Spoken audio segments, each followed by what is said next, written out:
Hello and welcome to my show. Could you be more specific? I'm your host, Jonathan Steele, coming to you by the way of the Stay Woke podcast. And on this episode of Could You Be More Specific, I'm going to title it, That's Okay, I'm Good. Topics I want to touch on is the Emmys that came on the other night.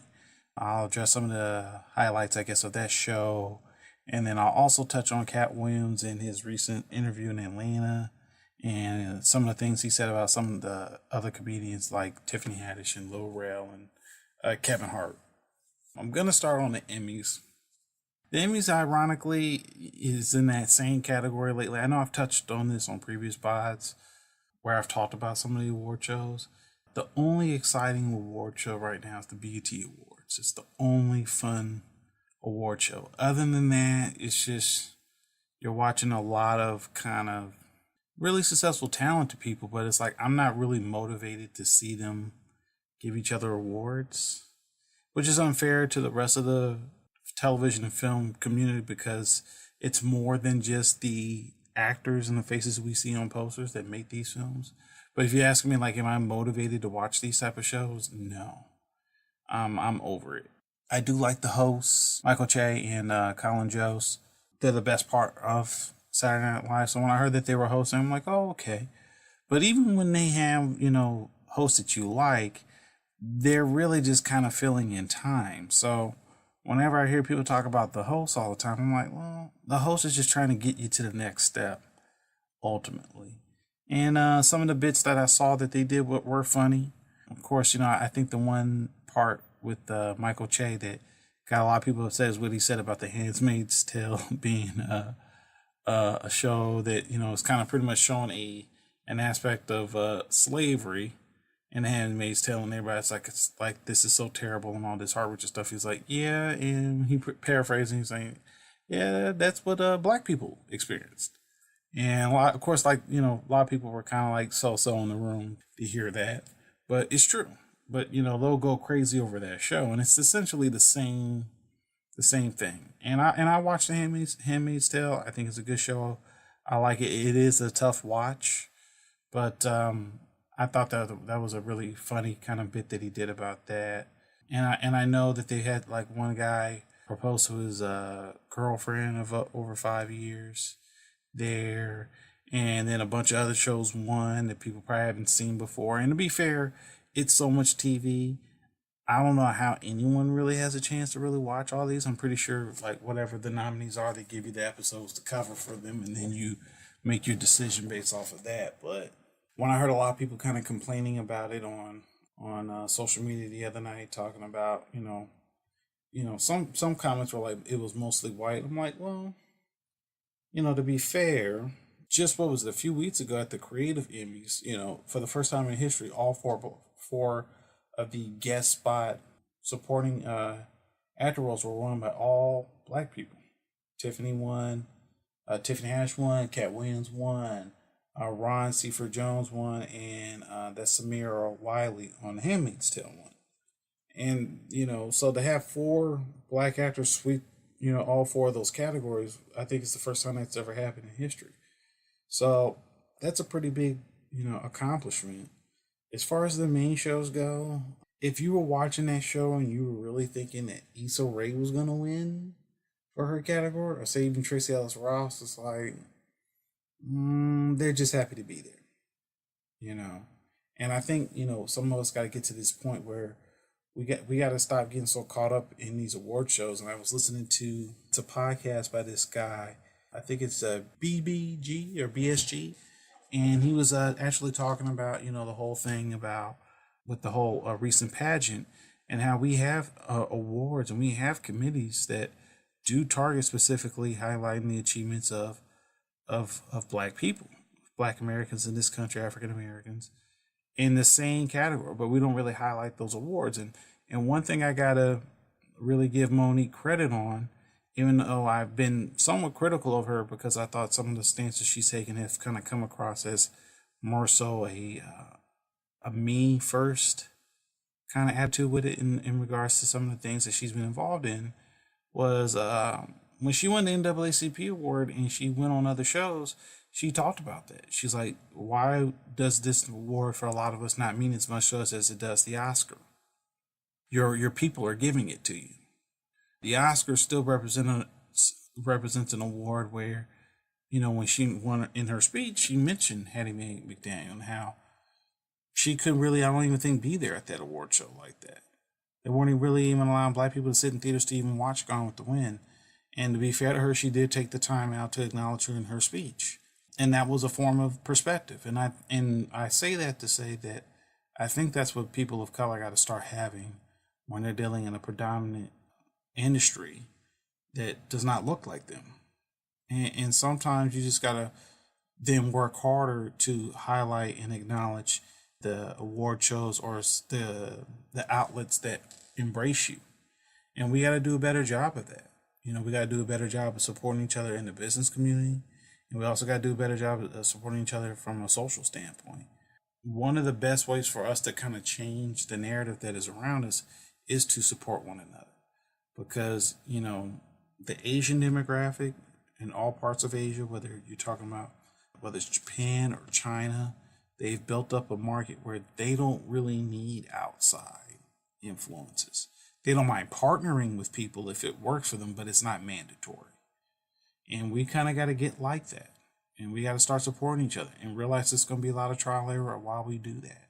And I hope that that's something that we kind of start to get a lot better on, because I do feel like we kind of, we put down a lot of the stuff that highlights and acknowledges us. And that even goes even for the Hispanic community, like highlighting the almas is something that needs to be taken more into account, because it's highlighting Latin culture, Hispanic culture. And I know it's Hispanic Heritage Month, and so it's kind of good for you to be having awareness of who you are and where you're coming from, and then puts in perspective some of the things you go to. So if it's something like the Emmys, it'll give you kind of a better viewpoint on why you should just kind of not take it with a grain of salt, but just, don't take this too seriously.